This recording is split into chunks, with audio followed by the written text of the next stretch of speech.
President Trump and Governor Walz had a phone conversation today. They both said it went well. They talked about working together. The president's response was unexpected. Protesters clashing with law enforcement outside of a hotel believed to house ICE agents. The White House is making changes to its immigration enforcement leadership team in Minnesota. The Trump administration says that it's freezing all federal child care payments to Minnesota. He didn't hang up. He said it was a very good call and that they were actually on a similar wavelength. President Trump and Minnesota Governor Tim Walz spoke by phone earlier today. Both sides later confirmed the conversation was productive and focused on cooperation moving forward. Outside a downtown hotel believed to be housing ICE personnel, protesters clashed violently with law enforcement.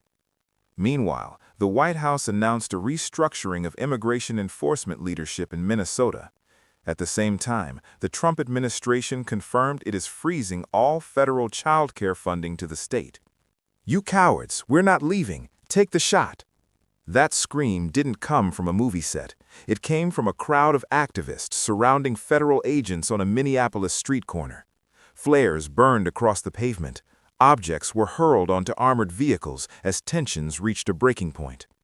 For weeks, Governor Tim Walz had openly defied the federal government, portraying immigration enforcement as an invasion and urging supporters to confront agents directly. But this morning, the tone shifted. Under mounting pressure from Minnesota's business community and facing federal scrutiny tied to a massive financial scandal, Walz finally reached out to President Trump. The president's response surprised many. He didn't end the call. Instead, he described it as a very good conversation, saying they were largely aligned. But the outreach came with consequences. The White House made it clear, the disorder must stop immediately. To enforce that demand, President Trump reshuffled the board, dispatching border czar Tom Homan directly to Minneapolis to oversee operations. While Washington called for calm, agents on the ground encountered what resembled a war zone. Welcome back. What's unfolding in Minneapolis is no longer being described as civil unrest. Intelligence analysts are now classifying it as an organized insurgency. On Saturday, tensions exploded. ICE agents were attempting to arrest a fugitive from Ecuador wanted for domestic assault. The suspect was cornered in a narrow street when anti-ICE activists surrounded the agents, preventing the arrest. Border Patrol units moved in to extract the team. That's when they were confronted by a man later identified as Alex Prey. He wasn't merely protesting, he was armed with a fully loaded Sig Sauer 9mm handgun and 2 additional magazines. A growing memorial now marks the death of 37-year-old Alex Prey, an ICU nurse fatally shot by federal agents. Body camera audio captures agents shouting, "Gun, gun, gun," as a struggle unfolded. Prey reportedly possessed a concealed carry permit, but failed to inform officers he was armed, a legal requirement during police encounters. Video footage suggests an agent may have dislodged the weapon before shots were fired. DHS is now examining whether the firearm, known for prior accidental discharge issues, fired during the struggle. Regardless of the technical details, the outcome was fatal. The response from the streets was not mourning, but escalation. Activists flooded the scene. One immigration agent was assaulted and seriously injured, requiring hospitalization. That same night, a mob forced its way into a hotel housing federal agents, triggering a tactical evacuation. The Minneapolis police chief stated that even if the shooting is ruled legally justified, public outrage has already surpassed any legal determination. Federal investigators, however, are focused elsewhere, on coordination. This was not a spontaneous gathering, it was a rapid response operation. Independent journalists obtained leaked footage showing instructions transmitted through encrypted apps like Signal. Protesters weren't just demonstrating, they were tracking federal movements in real time. White Chevy pickup. Get documentation, plate photos if possible. Just moments before the shooting, a group calling itself Minnesota Ice Watch was actively mobilizing, documenting license plates and directing activists to swarm the location. Governor Walz has been accused of inflaming tensions by urging citizens to pick a side and likening federal agents to dark historical regimes. But with a looming Somali fraud investigation, the political calculus shifted.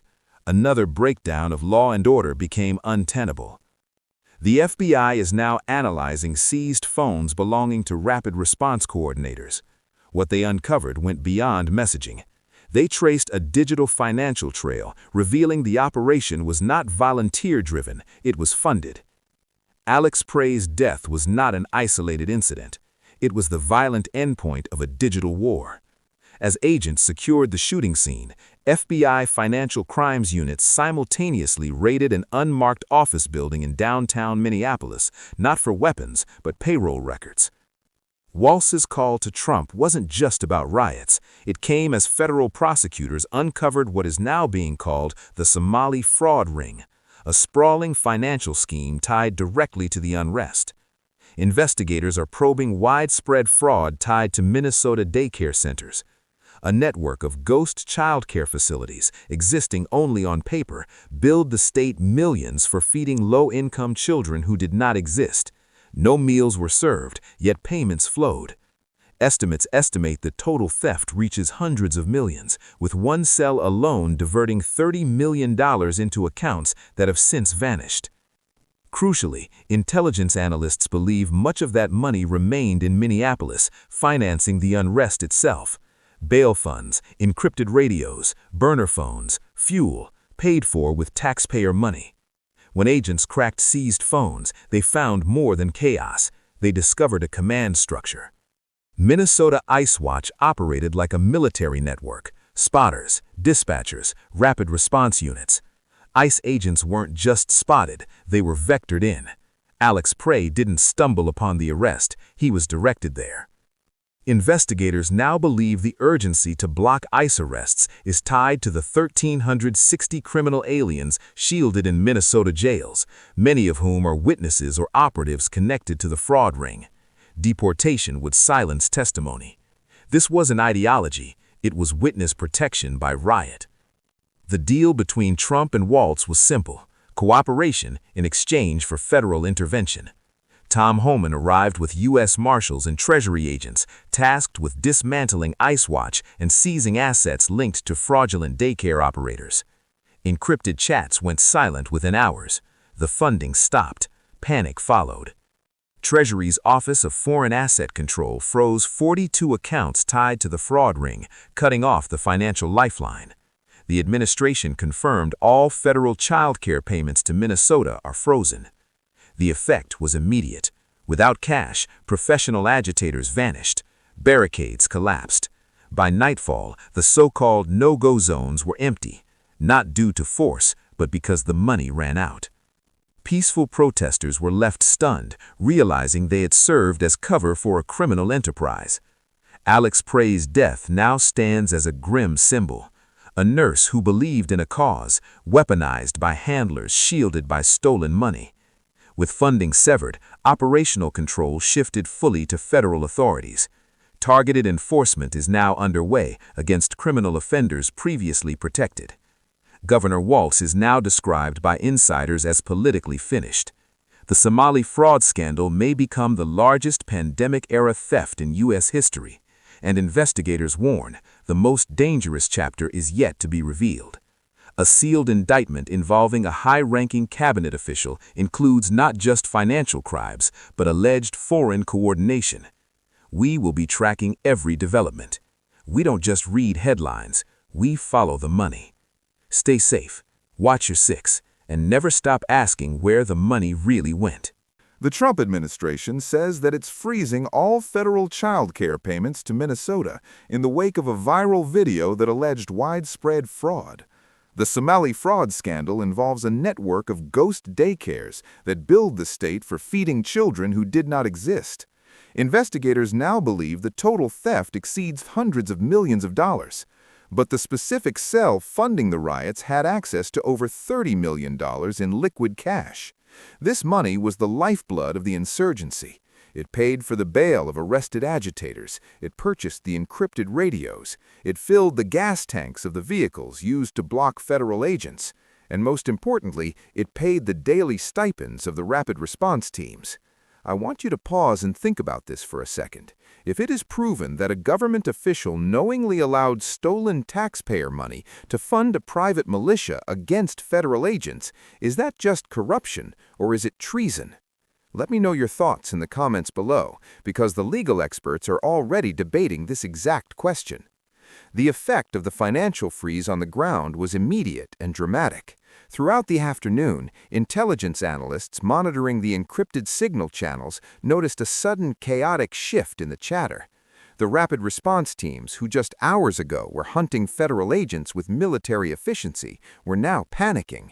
Messages demanding payments for bail, for gas, and for burner phones were going unanswered. The dispatchers who had been directing the mob went silent. Without the steady flow of cash to sustain their logistics, the professional agitators began to vanish. They abandoned their barricades and their supply caches. By nightfall, the streets that had been declared no-go zones were eerily quiet. The Chaz-style occupations dissolved, not because of tear gas or rubber bullets, but because the checks bounced. The genuine peaceful protesters who remained were left looking around in confusion, slowly realizing the ugly truth. They had been used. They were human shields for a criminal enterprise that viewed them as nothing more than cover for a $30 million theft. These were defensive shots from the agents. There's also a lot of questions about the evidence there. Was it handled correctly? Now a federal judge has ordered the tragic death of Alex Prey stands as a grim, permanent monument to this deception. Alex was a nurse, a man who likely believed he was fighting for a righteous cause, but he was weaponized by a network that viewed him as expendable inventory. The Sig Sauer handgun he carried, the weapon that federal agents screamed about in those final frantic seconds, is now being processed by DHS forensics. They're analyzing the firing mechanism to determine if it malfunctioned, as some supporters claim, or if it was drawn with lethal intent. But the legal result of that ballistics test will not change the reality. Alex Prey was sent into a buzzsaw by handlers who sat safely in luxury homes purchased with stolen money. With the streets cleared and the funding frozen, control of the public safety situation has effectively been surrendered to Tom Homan.